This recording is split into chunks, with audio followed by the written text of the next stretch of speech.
Welcome to the Slop Farm. Enjoy the video.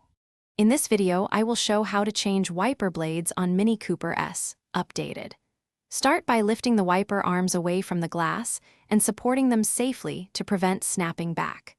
Remove the old blades by pressing the release tab and sliding them off the hook. Compare new blades to the old ones for correct length and adapter type.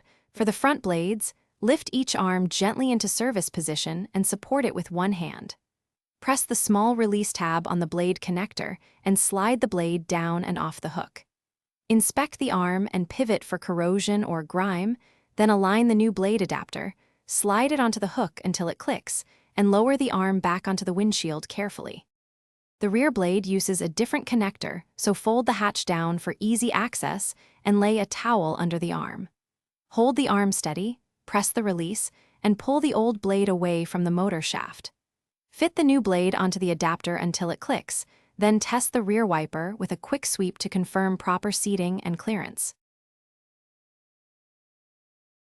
Thanks for watching. Consider subscribing if we helped you today.